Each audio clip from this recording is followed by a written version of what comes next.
Well, Andy, I appreciate you coming on the podcast, man. We've spent a couple days over here doing some video shoots with you for X Factor Roping. So, man, thank you for doing all of that. I Oh, really appreciate it. you're welcome. I'm happy you guys came out. Well, man, first of all, let's talk about growing up in California. What's that kind of been like growing up and kind of getting into your horse program over here? Oh, it was really good. I think coming up, not probably a lot different than Texas and everywhere else, but when I was young growing up here, there were still a lot of horse trainers out here, cow horse and cutters, kind of before everybody started moving back to Texas and stuff, and even ropers. When I was younger, there was quite a few more out here. Right. And so it was kind of, darn sure in the last 10, 15 years, a lot of people have moved out since then, but yeah, growing up, it was a great place to be kind of in the middle of everything.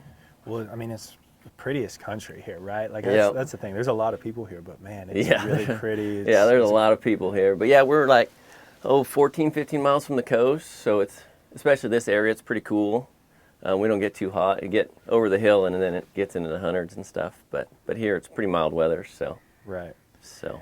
Well, man, what kind of gets you into your background? Give me that a little bit as far as into horses, into training, in your philosophy on that. What kind of influenced you? Yeah, I think probably coming up, my mom showed when she was younger, and then she kind of got all out of it when she got older. But when we were young, we have a ranch and ran some cows, my dad did, and so my mom wanted us to kind of be able to learn how to ride good and kind of, it's pretty steep and kind of brushy country around here, so she wanted us to be able to have a good foundation of riding and handling a horse, so we didn't get hurt out there in the hills helping my dad. And then it kind of just blossomed from there. We went to a horse trainer by the name of Ramona Koch when I was like 8 and started riding with her, and she was getting into the cow horse, and so we kind of started getting into the cow horse a little bit through before high school. And when I got into high school, I met up with Les Oswalt, and that's where I kind of started team roping there when I started freshman in high school. Okay. And so I was 13, 14, and then it kind of just went from there, got the team roping bug. Right. So. Okay, so, through your high school years, you've got a cow horse kind of foundation with your riding and your horsemanship, and then you're starting to get exposed to the team roping and really enjoy the team roping side of it. So, Yep. At what point are you wanting to make this into a career? When did that kind of start becoming Like something? 14. 14? Yeah. Yeah, Okay. and I think so all the horses that we have that I learned to rope on too, we didn't have enough money to buy like finished rope horses and stuff. We had ranch horses, and the couple of the lower level cow horses that we had, they were low level.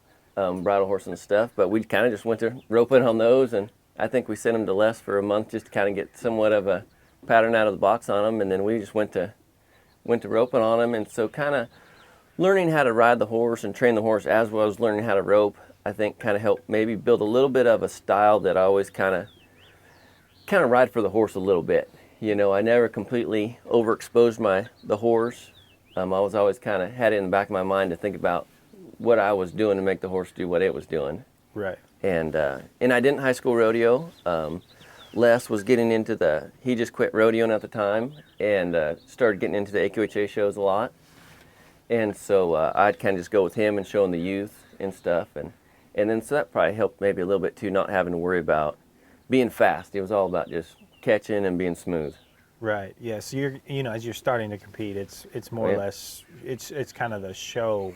Is the kind of your first experiences in competition, right? Yep, definitely. And I dabble in jackpotting and stuff too. Yeah. For sure. On the early years. But yeah, definitely the shows were kind of the main place we went with them. So. Okay, so obviously getting you at that age you're thinking, hey, this is what I want to do, which is that's probably unique in itself that you find that. When did you kind of start going? What was the path? Did you ride underneath someone for a while, or when did you kind of? How do you get to the point where you're at now? Well, so I guess I rode for Les I rode with Les for like 3 or 4 years through high school, and then last couple years of high school I worked for him.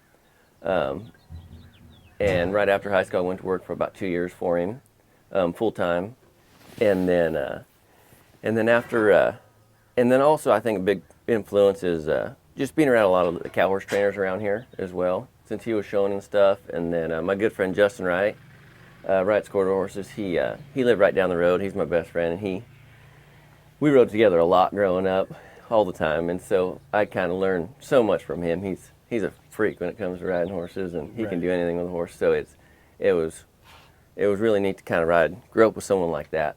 And so I think Les Darncher taught me so much about roping and stuff, but also outside influences from everybody else really help help with everything, you know. Yeah.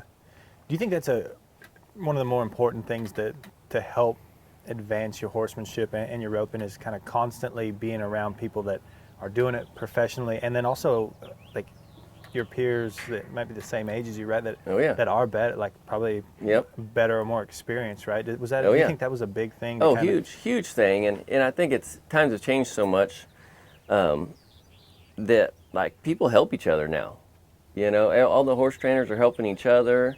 All the rope horse trainers are helping each other. You know, I feel like kind of back, I think before I was really coming on, I think a lot of people were a little closed off when they had little training secrets and stuff. They didn't try to tell everybody else, you know, and I feel like now everybody's kind of helping everybody and trying to better their sport through that.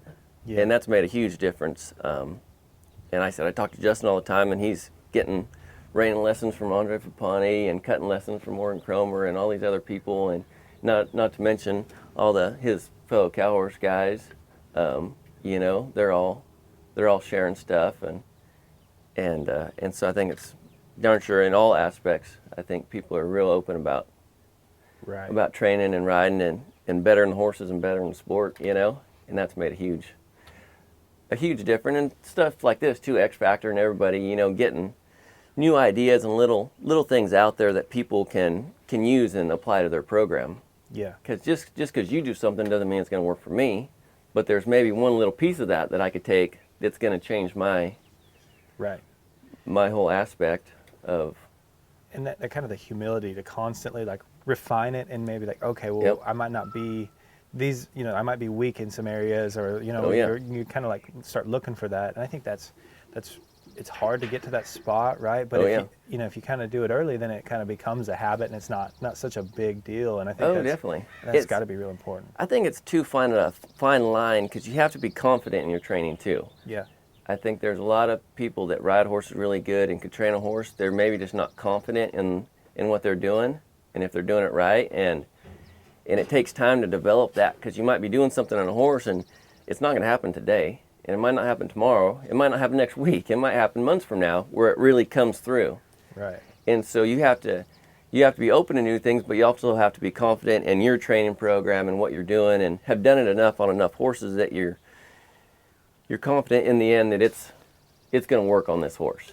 You know, and that's also frustrating sometimes when it doesn't work.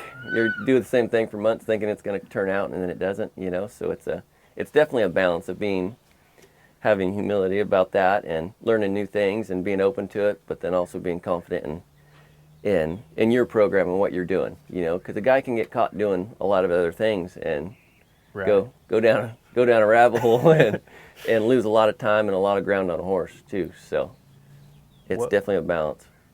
What about that as far as the mentality when you're training, you know, to be able to not be upset, to be pretty even, and then be pretty patient? I feel like that's something you have. And was that always there, or is that something you had to work on? Yeah, I think I'm a pretty just patient person, just kind of naturally. So I think that probably helped a little bit, you know. And I think it's a lot of things have been taught just through riding with people and little things, you know, that have helped me a lot too. And understand it's pretty special what you do on horses, really. Yeah. You know, I mean, it's a wild animal that's letting us ride them and put a piece of metal in their mouth and pull on it and expect them to do all this cool stuff. You know, I think your guy kind of looks at the bigger picture of it, and sometimes it'll kind of bring you back to reality a little bit when you're frustrated on little things too. And yeah, I think that's really important, the big picture, because you know, you're talking about controlling feet in certain directions and ribs and hips and stuff like that with little cues, and it's a really it's pretty impressive they let you do it, really. Yeah. So out of high school, you know, you've worked underneath a few guys, you've been around it quite a bit. At what stage did you feel like, hey, I kind of want to step out on my own and kind of get doing your own deal? It was about, I guess, 19. I don't know, I was tired. Les. He's hardcore. Yeah. It's 6-7 days a week, all day, every day. You're on a horse at 7 in the morning. You're off when it gets dark. Like he's tough. Right. And he's good to work with. But he's tough. Like, and he's out there with you, and he's a beast. Yeah. And I was tired. I was worn out. Like I didn't have anything left. And so I took a year off. Went down to Cuesta, down San Luis Obispo, and I didn't go to school much, but I took a year off mostly and just kind of relaxed, and then decided I was done jacking around and came home and kind of started setting up shop and took in some outside horses, and that was when I was 20, I guess. So that kind of started then. So, all right, well, let's take me through like a typical week. Like let's say you're at home. Mm-hmm. Give me what a normal week of riding and training looks like for you. I guess I got a little different program as far as different from Les's, and seen a lot of other programs, and so I tell everybody I ride 5 days a week. I ride Monday through Friday, and the weekends are mine. I might ride on the weekends, but I don't plan on it. I usually plan on going jackpotting or doing something on the weekends. So, but Mondays are usually spent getting horses rode down. They've had a couple of days off. Both places I train out of, we have 1,000 acres to ride out on. So I'll ride the horses out in the hills quite a bit, maybe pull them around the arena a little bit, and then just kind of get them a good easy day, get them tired, get them in the right mind frame to where Tuesday through Friday we can kind of do whatever needs to be done on them.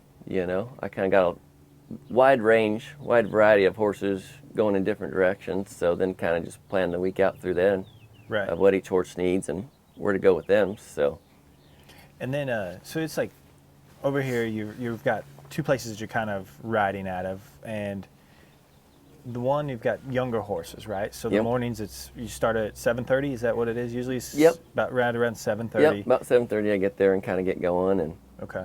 And you obviously got a few guys kind of helping, saddling, making sure that you can kind of just get on and ride. Yep. But it's 7:30, and how many do you usually ride over there at that place? Like I said, it kind of varies. I got a kid that works for me that does a really good job riding 2-year-olds, and he's got a kind of string of 2-year-olds to start, and a couple other ones that are rough ones that Right. he gets to ride that I don't want to ride.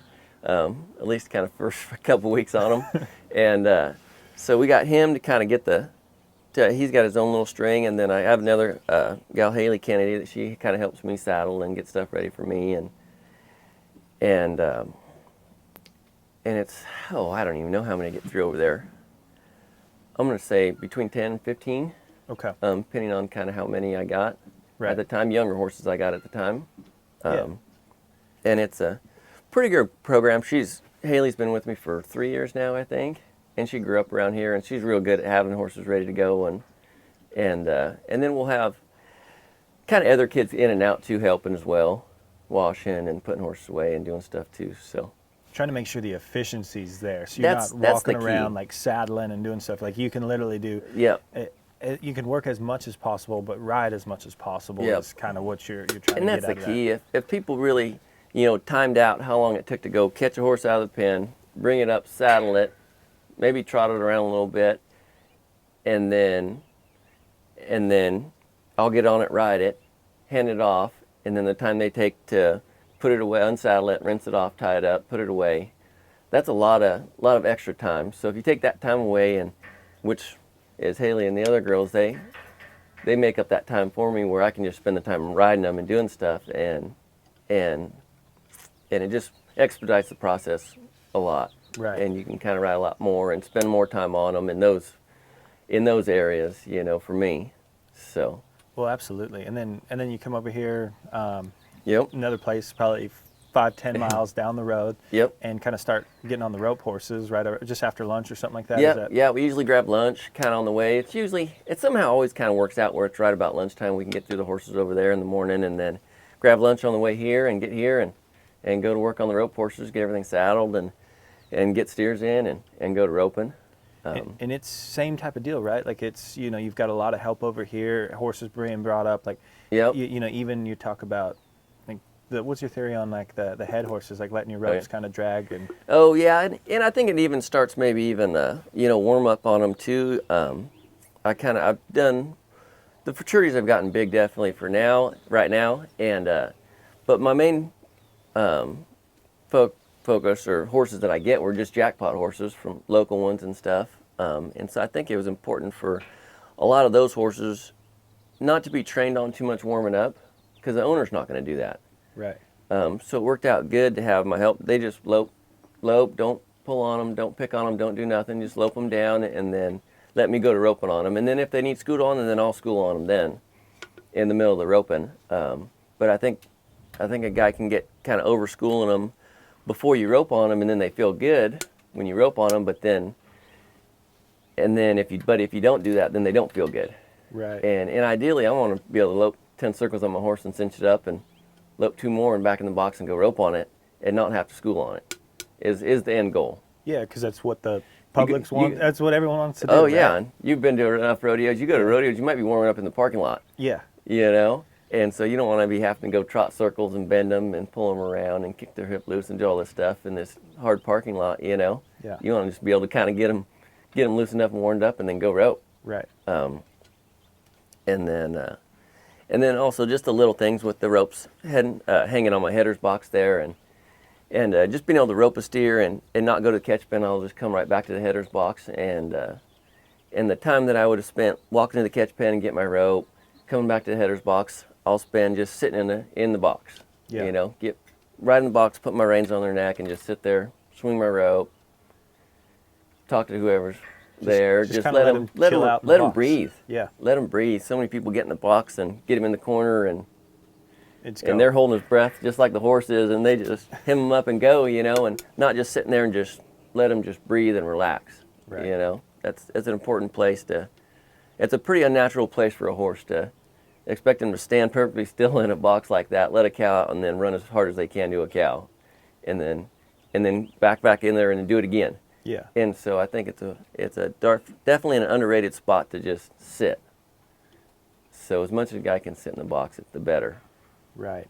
So a lot of this, I think this is what's so unique is you're riding maybe 30 head a day or getting through 30 head of horses a day, Yeah. 5 days a week. Yeah.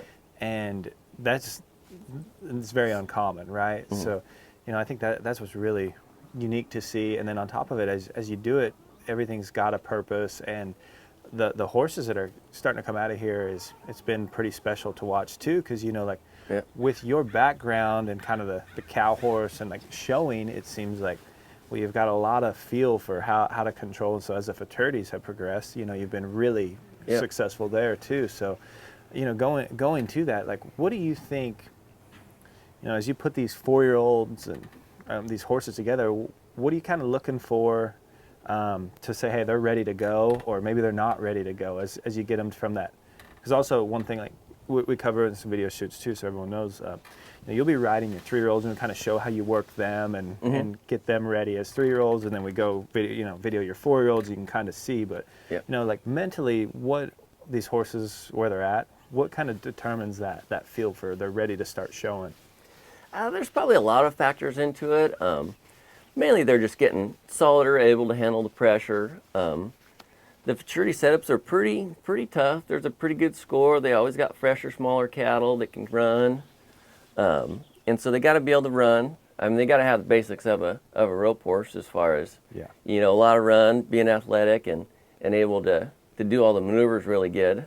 And then it just kind of factors in also just what they look like. The judges are shallow. They want to look at something pretty. Yeah. And so definitely a horse that's, kind of catches their eye and is flashy and then also does everything correct. That's kind of finding the key component at these futurities, Right. And so kind of watching those horses, there's been, plenty of good horses that maybe we haven't shown, that were really talented horses and really nice horses to rope on and stuff, but just maybe weren't enough, didn't have enough eye appeal, And it doesn't mean they're bad horses at all, by no means. They're going to be really nice, great rope horses probably, jackpot horses, rodeo horses, Right. but just not for the shows, you know. So I think that's kind of an important distinction too, you know, that to a lot of people bring me horses to show, and maybe some that they've trained and stuff, and the horses can be really nice, but just not quite show horses. Yeah. So on the show horses, what do you think? Low go head horses, then maybe heel horses. But Yeah. what kind of the judges like? What do you think they're looking for? And then what kind of like? So when they talk about them being showy, what makes them work that way? Just like any horse, you go to a jackpot and you just see a horse and you're thinking, wow, look at that horse. Yeah. You know, I think it's that eye appeal, that presence that a horse has. When you look at him, you're like, oh wow, look at that horse, and then you're locked on and you're watching it immediately. You know, shiny, good looking, and just kind of got a little it factor, if you want to call it that. Yeah. You know, and there's definitely an intensity. When you back in the box and they're perked up and their ears forward and they're real intense on their job, they're doing everything correct, but they're real quick-footed and intense about it. I think that's a big key too. Yep. You know, controlled intensity. Right. You know, and I think that's a big key to it. Because you get ones that are just kind of lazy and just kind of real quiet and kind of almost just little, I don't know, blah, I guess. Yeah. You know, and sometimes person might just be a little bit bored watching it. Yeah. You know, so it's definitely something that you want, something that catches people's eye and catches the judge's eye and give them something to watch. Is that a lot done? Do you think like through like, you know, as you release your hand in the box, like it's very little helping them with your hand, and then when you're putting it on the horn, like how they're kind of drag a leg and move through. Oh, definitely. Yeah, definitely. Like that, right? And that's all the little maneuvers that come into play as well. You know, and when you break it down into as a futurities, it's a guy's got to remember it's on points. Yep. And so you got to check the boxes. You know, it starts with a box on scoring, and then run and rate, set and handle, pull and face. And so you got to check each box. Horse walks in there real quiet on a loose rein, backs in the corner real quiet and stands there just flat-footed, +1 or 2 right there. Right. You know, +1 at least. Now it backs in the box and stands perfectly square and up with its ears up and real intense, +2 maybe more. You know. Yeah. Because I mean he's intense. He's not over intense and jumping around, but I mean he's intense on his job and got a lot of look and eye appeal. Okay. And so then that's a plus. And then that goes for every manure. And he leaves real flat and smooth off your hand. Doesn't come up, doesn't draw back, doesn't do anything. Just leaves real flat and smooth, you know, run and rate. And then as well, everybody's kind of got their own moves in the corner. You know, it goes from kind of a big kind of slide like AQHA and getting out of there, or get a hold and kind of roll forward more, you know. And I think the in-between's the key. When you got a horse that you can run and lift up, and they'll kind of bridle up and their hind end come up under them, and it looks like they're really dragging that left leg as they're kind of gathering that steer up across there. I think is really pretty, and yeah, and that's a big eye appeal right there too, you know. Right. Then what about the finish? You know, the pole and finish. What do you think what do you like it to look like? I personally, there's a little bit of a cross between the AQHA, because the AQHA is like stop and then turn or spin around on the front end, and it's definitely not time efficient, right, or real kind of relevant to how we rope now, you know. And then versus the opposite of really just kind of planting the front and then swinging the hind end around. And I think there's a really pretty cross between those. That's sometimes kind of hard to time out, but where a horse can go across there and then kind of hit on its butt, not completely slide, but just kind of hit on its hind end and then swap around. Right. Where that horse really kind of elevates its front end, gets on its hind end, but then really breaks over in the middle and swaps around perfectly square and then stops. Yeah. And I think it's a time efficient, but also a kind of a pretty way to do it. Yeah, time efficient, pretty, and then on top of it, it keeps pulling the steer. Yeah, you know, you don't lose control of the steer, and that's where it's that little gray area right there where sometimes you'll kind of get a little slack rope if there's a little, if the healer gives you a little bit of rope or something, there's a chance you might have a little bit slacking your rope. Whereas if they plant their front end and swap around, you're probably more likely to definitely keep it a little bit tighter. But right. And so there's kind of a fine line right there, but I think there's a really pretty face right there that's time efficient, but also really, really looks nice. Okay. And then what about the heel horses? It's obviously probably the same in the box, right? Yep. And then like run and rate. What does that look like for the heel horses that they judge on? And then I guess what are the other aspects? Mainly just how they get down the reel. A lot of these, most of them all have heelers barriers, so you can't just go right with the steer. You got to see them a little bit, and so it's seeing them and then really getting down the arena and getting in position. And like I said, they're usually kind of faster, stronger steers, and so it's really just getting around the arena and getting in a good position to set up a heel shot.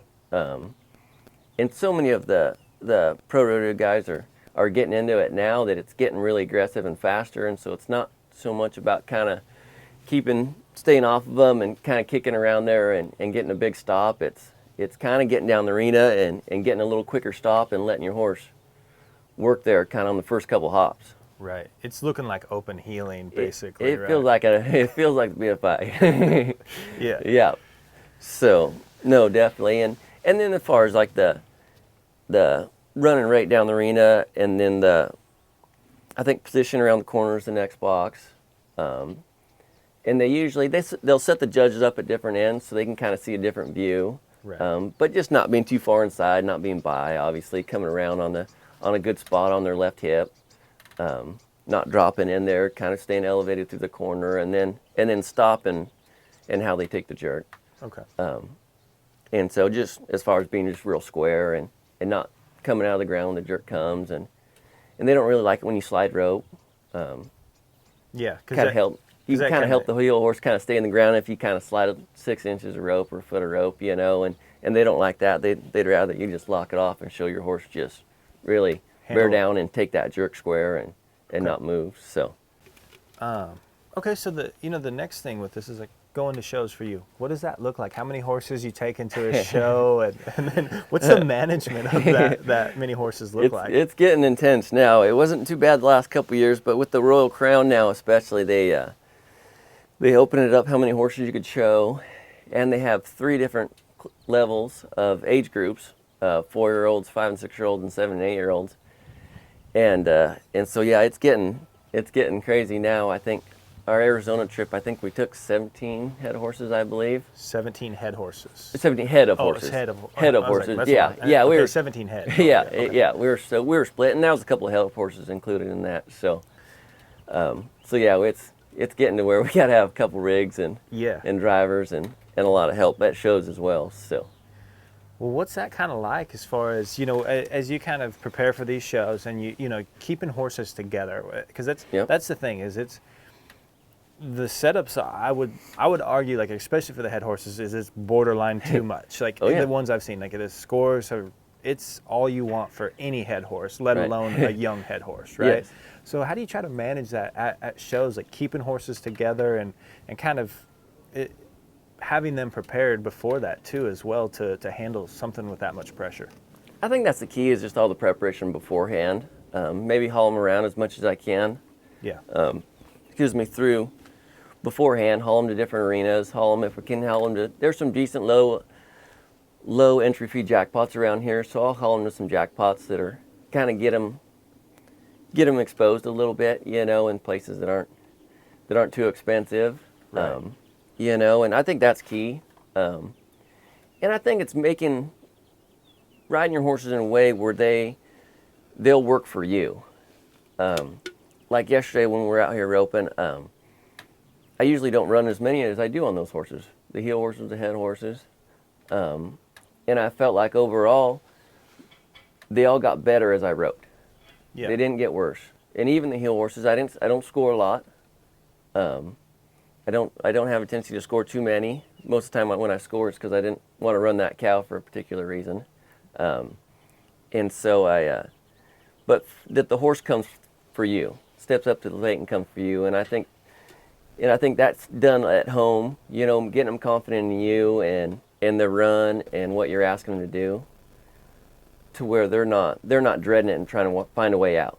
Right. They're being accepting and stepping up to the plate for you.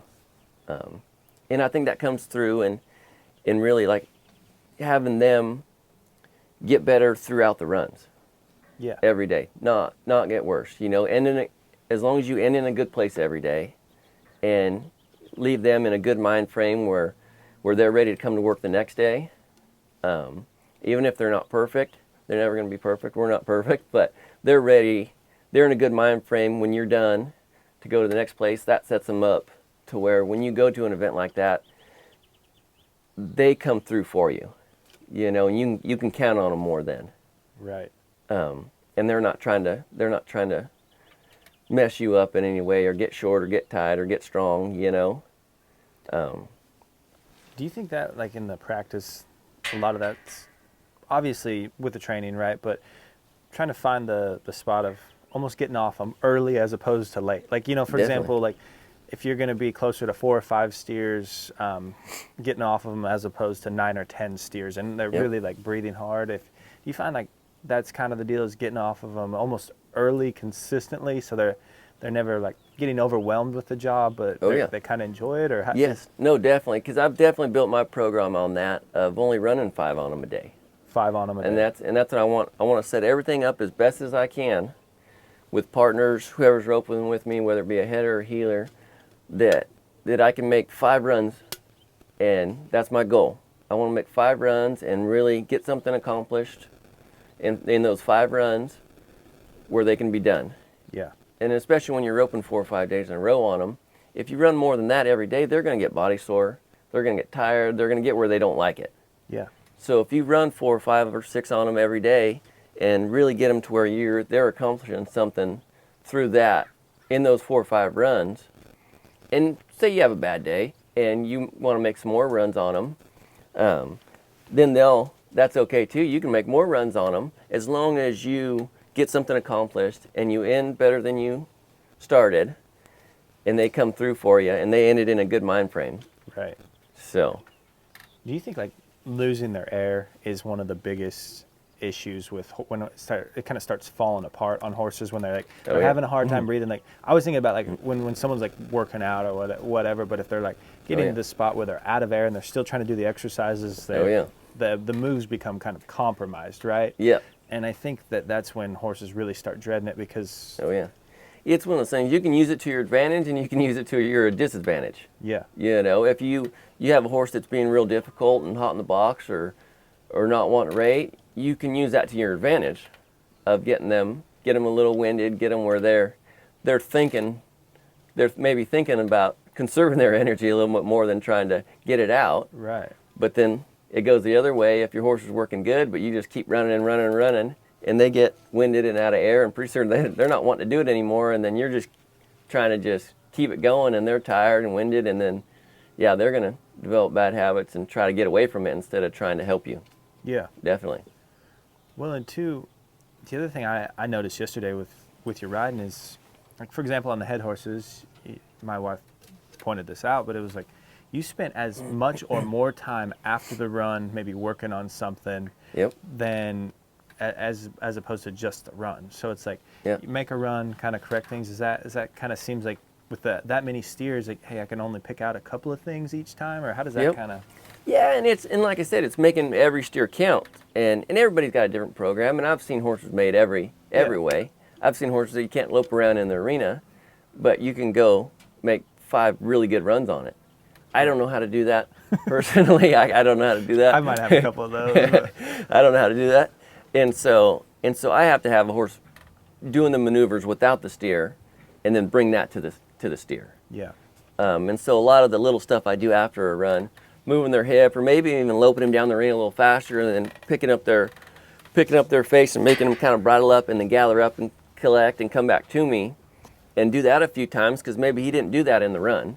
I ran up to a steer and headed, and he kind of come up and got a little forward and strung out and swapped leads in the hind end and didn't come together. Right.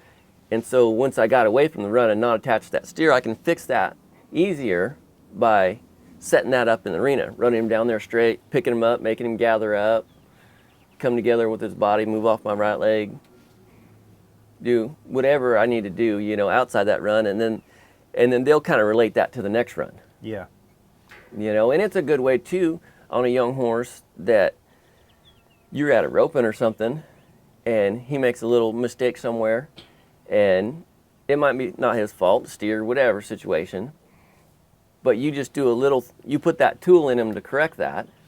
So you trot him up there and stop him or pick him up and move him off your right leg. Then he's like, oh, yes, sorry, I didn't do that right, but I got it this time. And then the next run, he's thinking about that. He does that better. And so you fix the next run, you know? And so you're really putting those tools into that horse at a young age so you can help correct things when you're other places. And just like at futurities, you can, if they did something just a little not like you liked it on the first run, if you kind of just are able to kind of pull them around right before the next run, and then that'll better that next run. Right. And that's the other thing too, is with all this, you can keep them pretty confident. Like they're not. Yep. It seems like if you're only working on a couple of things practicing, right, you can really do a good job as far as each day they get one or two things, it seems like, to work on, right, and they stay confident, and then it's like, okay, I'm not really being punished. I'm like, oh, here's how we do it. It's you're kind of working with them the whole time, right? Yep, exactly. And it starts when they're younger, you know. They're the 3-year-olds that we were working with, and all the little stuff we did with them, you know. It was kind of that little roan or bigger roan, he's not little, that I was breakawaying on the calves. He was running down the end of the arena, and I'd rope, and he'd kind of want to swap to the right lead and not stay in his lane and stay collected. And when I'd kind of do the same thing I did on the horse, would do on a horse out here, kind of lift him up there and kind of pick him up and collecting him up straight, get him stood off my right leg, correct it. The next run, he did it again, corrected it, went back, did it again, and he did it correct. And he stopped better. And so then I sat there and pet him and let him know he was doing the right thing. And I think that's important, that I felt like he understood that. Right. That next run. You know, he stopped, put his head down like, oh, okay, I did it.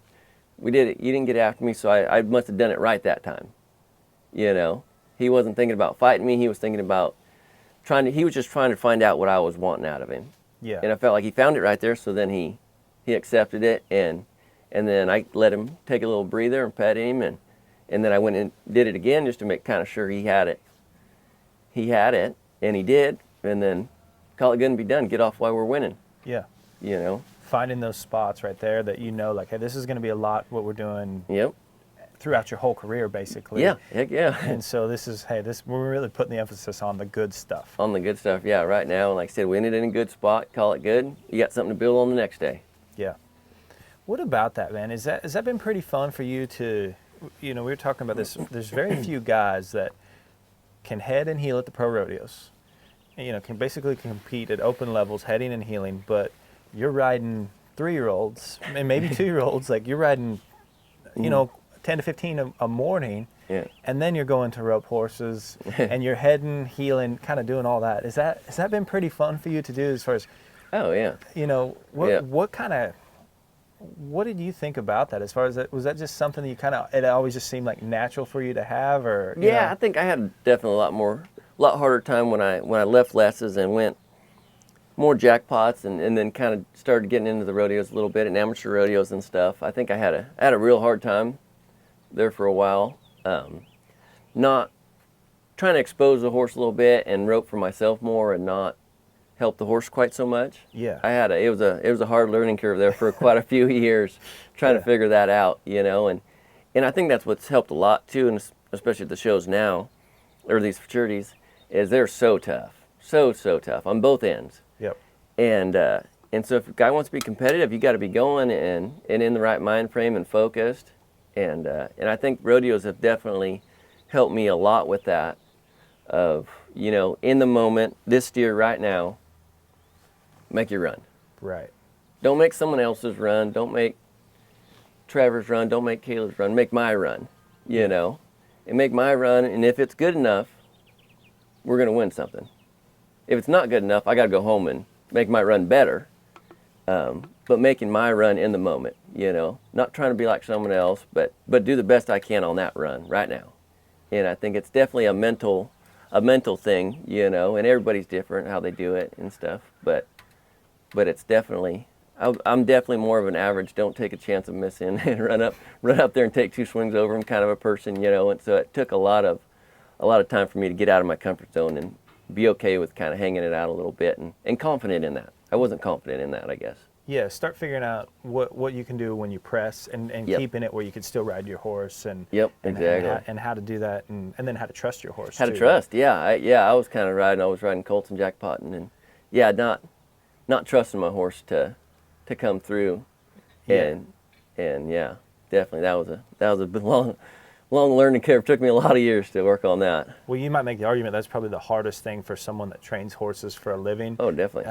That holds them back when they want to rope and Yep. compete at a really high level. Is Yep.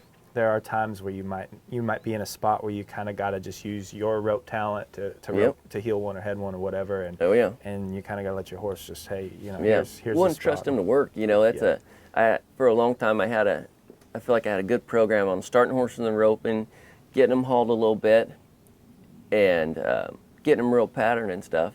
But I had a real hard time with the finish. The finish of just being able to put your hand down Yeah. and go rope on it, and not help them here, not help them there, just go rope, Right. and trust them to do that. And I had a real hard time with that for a long time, and it took me a long time to figure that out, where I could have that trust to not micromanage what they were doing all the time. Yeah, learning how to just see what we got. See put what the we got, reins go down. rope on them. Yeah. All right, what Yep. about that? Obviously at the futurities and the rope horse, you've come back high call in the heading, and you've had some big moments, right? So when you talk about dealing with one of those high pressure situations where you're showing a horse, right? Yeah. So you talked about going to your run. Well, what does that mean when you're in one of those like real high pressure situations? Mentally, what are you gonna focus on to Yeah. kind of do your job? I think it's mostly just confidence from that you've developed at home and other places. Yeah. I got a funny story that I think it was the last World Show I went to, actually. I had a little bay mare that a gal over here, Shelley Franklin, owned, and she was pretty green in the roping, but it was an exceptional mare. And Justin Wright, he was showing it in the cow horse, and so they got and we made it in the heading, the heeling, and the cow horse, and the ranch riding, I think, and to the World Show, and I made the finals on it in the heading and the heeling, and Justin made the finals on the cow horse. And so they have the super horse. It's 3 events or more Right. back there. And so, at least for the roping and for all that stuff where we were at, like I felt like a pretty big contender in that. Yeah. And Justin won second in the world in the cow horse. I don't think we did any good in the ranch riding. And I think I won the prelims on it in the heading. Okay. And so, she's rank. Yeah. And this was probably like the most learning thing I've ever been through. And it started the day before in the practice. We probably don't need to get into that, but I drew a really, probably too good of a steer. It was real medium, stepped to the left. Like I said, she was greener, and she didn't quite step over all the way. It kind of got, not completely in front of her, but kind of blocked me a little bit, and I kind of started to rein her over, and I thought I could rope it, and I split the horns bigger than heck. Right. And tried to kick up and fish it on, and it didn't work. And I was so let down from that. Yeah. And then we ended up not doing any good in the heeling too. And so completely dropped the ball, like probably worst. Yeah. Only high teamer short round that I ever remember was that one. Right. And I was a 6+ header then, and I had a rough couple days after that. But then I decided that if I was a 7 header, actually I was a straight 6 header then. I decided if I was a 7 header, I wouldn't make that mistake.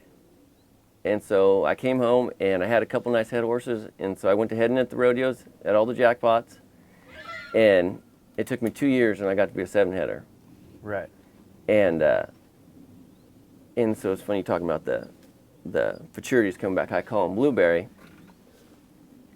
That steer, little red steer, I was pretty late at the barrier. It Yep. runs. It was a really good steer though, thank God. And it runs out there and fades left in front of me, and we're blowing up on it really, really hard. And I picked up, and he was a little greener head horse too. I hadn't had him for 3-4 months. Yeah. And I picked him up, but I made sure I stepped all the way over where I could see him, where I could get a good shot around him, because we were getting close to the back end, and got a good head loop on him and kept it on him, And so that was a big moment for me personally, and and it took 2 years to do it, 3 years actually by the time that, maybe more than that behind that, by the time that ended up happening. Right. So I think it's just having a goal and reaching it right there, you know, but the only way to do that is all the work beforehand. Well, and I think it's really important to understand, like, putting yourself in a big situation, right? And then obviously we don't want to have letdowns. Yes. But you think about that, if you would have caught that steer, fished it on, or something would have happened, and maybe you still been really successful, you might have been like, oh, we're good enough, yeah, we're right? fine. Yeah. And instead of something that kind of hurts really bad, right? And you don't want to let that happen again. It adds that, you know, that fuel to get better, and it's probably one of those reasons why you were able to be so disciplined to work at something like that, right? Is because you had a loss that you don't ever want to experience again. Yep. And then sure enough, you get to be in the same, almost same exact situation, and then you're able to come through. To pull through, yeah. And I think that's probably one of the coolest ways to look at losing, right? It's a huge loss at the time, but it ends up being a huge win in the long run for your whole career, right? Definitely, yep. Yep, definitely. And like I said, it's the only high teamer I remember, you know, missing. I've missed plenty of high teamers and short rounds, but that's the only one that I really remember and had a big impact, you know.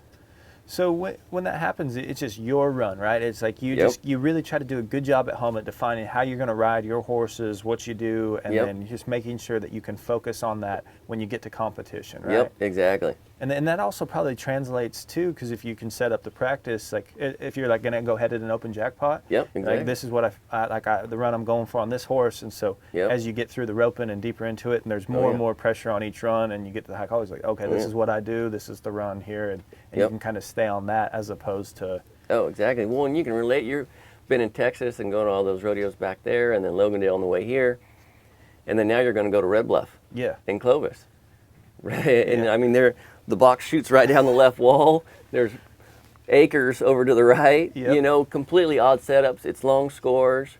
Both places are set up like that. Yeah. And Muley's at Clovis. You know, so a guy kind of comes from maybe Texas and smaller places and winter rodeos. You know, and gets here and has to like kind of reevaluate how a guy's going to practice. You know, so you're prepared for there and confident when you go there. Oh, I think that's exactly right, because you're going to pick out different. For me, I'm picking out different horses that I'm going to ride, and then, you know, I think the biggest thing is experience, though. Like that helps the most. It's like getting to those rodeos and maybe messing up at them. You're like, okay, that's you know, the elements here were different, and I wasn't ready for it. And I think that's probably the best thing that we can get out of competition is, you know, the experience and being able to self-evaluate and keep preparing for it, because it's the same thing. And then it's like going back to Texas in the smaller indoor arenas, you know what the runs are going to be a little bit different than when you get out here. And so I think that makes it pretty fun when you get to start understanding that aspect of it. Well, man, just a couple more questions before we wrap it up. But, you know, was there a time, like, you do a lot of work, right? Mm-hmm. When did you know, like, hey, this is what I love this. You know, this is at that, you know, when you said you took that year off and you were already around some guys that were grinders, right? They worked really hard. You know, anyone that'll ride horses from 10, 12, 14, 16 hours a day, 6 days a week, they're tough guys. And it's hard on you, and you gotta, it's weird. You gotta have a great amount of discipline, especially when you're your own boss. So what do you think allowed for you to realize, hey, this is what I want to do, and this is how I want to work? Because, I mean, I was here 2 or 3 years ago, and you were doing the same thing you are now. You know, it's like you're going to stay real consistent with that. So how were you able to find that? I don't know, just starting, I think committing that this is what I want to do at such a young age, and then seeing everybody else's programs and how they ran stuff and how they dealt with clients, because that's a whole thing in itself too, but how they deal with clients and how they set up their programs, and everybody's got something different and what works for them, you know. And so I think just seeing all that is stuff that I was able to kind of like, I like that, I don't like that, try to bring that to my program, you know. And then just find out what works for us. What works for us might not work for someone else, but because I think I've been training on my own for 16 years now, you know, so there's definitely some learning curves early on Yeah. and stuff. So I think, yeah, just finding out what works and what doesn't, and developing a program is really key, and that just takes time. Yeah. I think there's no substitute but time for that, you know, and experience and stuff. So. And you don't burn out? Do you ever feel like you get burnt out doing this, or? I think that was part of the reason that I set it up like this, of, you know, 5 days a week, and I have the weekend, and maybe I might go jackpot or go rodeos like we're doing right now this time of year, or maybe I'll go hang out and not do stuff. Go down something, to the you beach know, and eat some seafood. Yeah, maybe go to Shakes over there, Yeah, Phil's. Now we're talking. But also just setting up my program different, where we ride outside on Mondays, you know. I say it's for the horse, but It might be for but you and it the might horse, be for right? me, you know. Yeah. Might be for me and my help too, you know. I mean, a guy gets in the arena and gets pounding your head against the wall, and you get frustrated and stuff. And sometimes the best thing to do is go for a ride out there and go trot around the hills and do something else, you know. And it kind of helps the guy get in a little better mind frame too, you know. But I think too, whether I can't really do anything else 'cause I'm not real educated, but but just knowing this is what I wanted to do. Yeah. Like I didn't want to do anything else. I wasn't going to do anything else. So just figuring it out, I was going to make it work no matter what. Whatever I had to do to make it work, I was going to make it work. And putting yourself in that situation is probably key at a young age, right? Yeah. You know, Definitely. Yeah. that'd probably be something that if you recommend to younger people, like Oh, yeah. whatever it is you want to do, Yeah. like maybe try to do it as early as you can and be around Yeah. people like you have, because Yeah. then you can help yourself find, like, okay, this is kind of the roadmap to do it. Yeah. Or you might find that, hey, I don't Yeah. love this, right? Well, yeah, and maybe you start out thinking you love it and realize how much work it is, and you're kind of a little smoke and mirrors when you're working for other people too, because you don't get the whole picture of being on the phone with clients all day long and people calling you and everybody kind of pulling at your strings a little bit, you know. Yeah. And so you kind of miss all that stuff too, when you're working for someone. So you get the riding part of it, but you don't get all the business part of it, you know. And so that's a whole nother level of learning too, you know. And thank God for my wife, that she can take care of a lot of that stuff and all the bookkeeping and stuff, because I was not very good at it. Well, it's hard, right? It is hard. It's hard keeping up when horses come in and out, and vets in and out, and supplements for these horses and that horses, and vet bills, and yeah, this one had a week off, and we're gonna prorate that week, and it gets, and she's great about keeping records of everything and keeping bills lined out, and yeah, there's a lot of aspects, and I think that's understanding people, and then trying to build it around so it does work. Like, get help where you need it. Make sure you're doing the things that you're really good at, so you're not doing the things that you're bad at. You know. Yep, exactly. Yep, and it's being honest with all the clients too. I mean, they appreciate that, you know. And like I said, I'm really getting more into now the rope horse futurity and clients just for the rope horse futurity. But in the past, it's been local people wanting jackpot horses or colt started or something like that, and being real upfront with them. If their horse isn't any good, it's hard to tell someone their horse isn't good and they should take it home or sell it or do something else with it, because then I'm not going to have it in a training and be losing money. But in the end, they're going to appreciate it more, and they're going to send you one later instead of waiting for 3 months and then not being happy with what they take home from here. Right. You know, it's a hard phone call when you tell somebody their horse sucks, but well, but sometimes it's necessary. Speaking the truth is a hard thing to do, Oh, yeah. but long term it seems like it works out really It comes well. out in the end, yeah. Sometimes right at first it's not real fun and doesn't seem productive, but in the end I think everybody kind of appreciates honesty and what you really think. That's what they're sending them for, because they want you to do a good job on them and want your honest opinion. Right. So.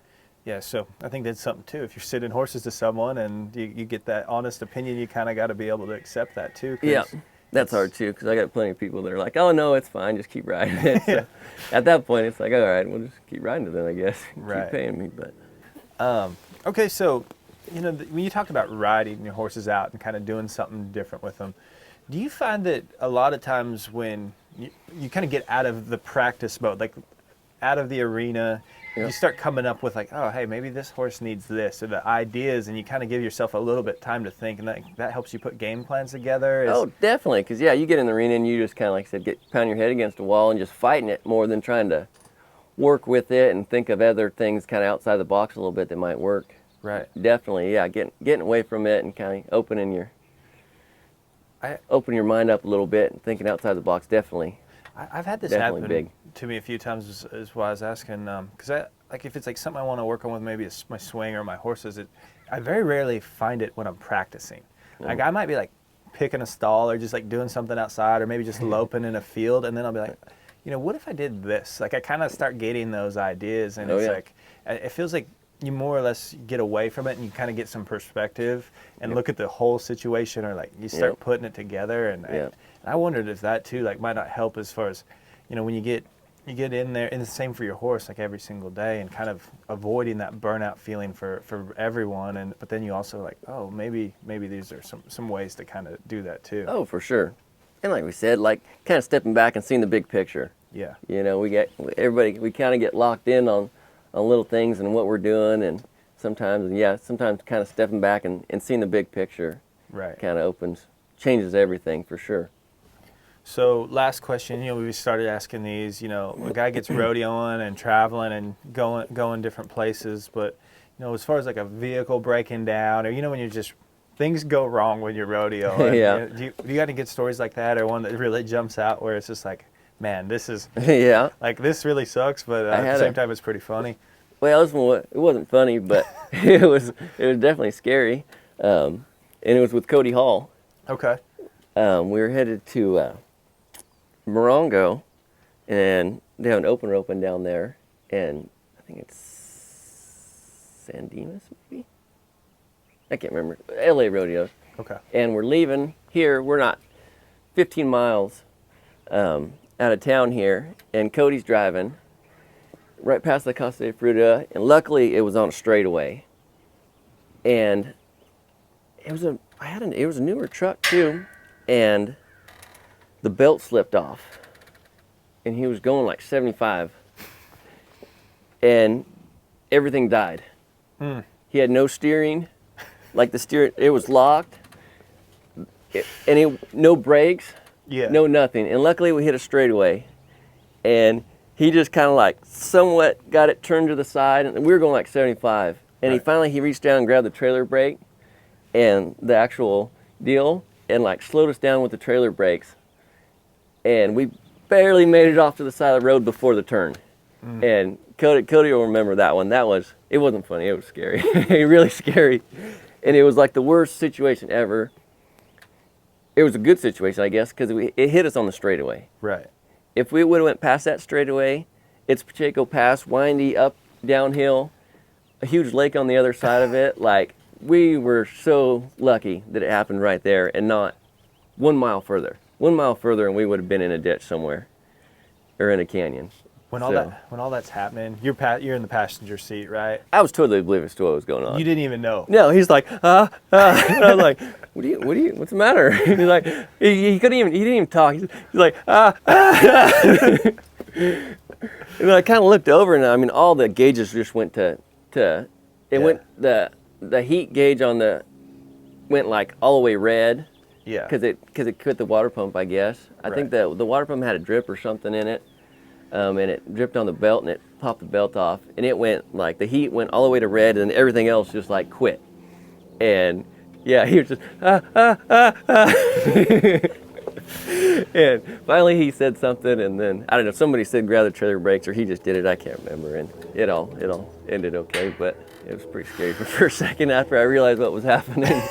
And we were going like 70. Yeah, it's one of those when you're like, man, I don't have any control right here. And yeah, it was like, what am I going to do over here? I'm not going to jump out, but I'd like to. Well, Andy, I appreciate it. Kind of last thing, obviously you ride a lot of horses here, so if someone wanted to reach out to you, find you for your horse program, or what's that kind of look like as far as what do you do for, you have a lot of clients and stuff like that, so do you take outside horses, or when you bring horses in training, like what do you kind of try to do, and and where would they reach you as well?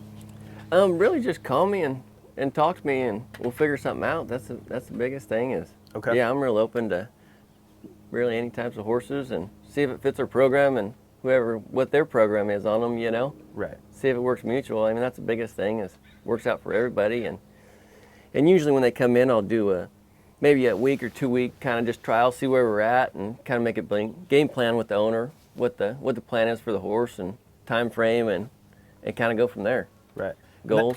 And that's what's pretty cool with you too, is it's pretty well rounded. You know, it's anything from like, you know, real young horses, 2-3-year-olds, right? To if you and you can put them in a program for a long time and show them if you want to go down that route. You know, do with the futurities and stuff like that. Or if you're just looking to get like some nice roping horses, things like that, you could kind of take care of that. Oh as well, right? Up until last year, I had some like Andalusian stallions and Arabs and. Warm bloods. I had all kinds of stuff. Yeah. Well, that's probably everything. That's probably the deal around here is, and the whole atmosphere in this area. It's not just team roping and showing, right? So to kind of make it all work, right? You got to deal with a lot of different type of horses to be successful or to kind of pencil it all out. Yeah, right? and that's really what kind of kept me being able to eat from when I started was a lot of the just colts and of starting. You know, I started so many Morgans. Really? And Arabs. Oh yeah. What's that been like? Kind of starting some of those. Really? So easy. A lot of those other breeds like that, they can't buck. Okay. You know, they're darn sure not quarter horses and they don't move like quarters and stuff, but most of them don't buck. Yeah. And they're definitely a little maybe different, but and the people they're really happy if you can step on them and walk, trot, and lope each way. They are tickled pink. Yeah. So it's real simple. It's real, I don't want to say easy money, but it's easier money, you know, than expectations being that we're got to go to the rope for futurity and win first, you know. And which I don't think I'm really taking those anymore, but definitely starting out like those were good money, those type of horses. Maybe not the most fun sometimes, but good money for sure. Well, that's cool, man. So yeah, we'll definitely have your contact information here with this. Perfect. And that way, so if someone does want to reach out and kind of talk to you about maybe getting one in your program or working with you a little bit, they can do that as well. So perfect, definitely. I appreciate it. Thank you. Awesome, thank you.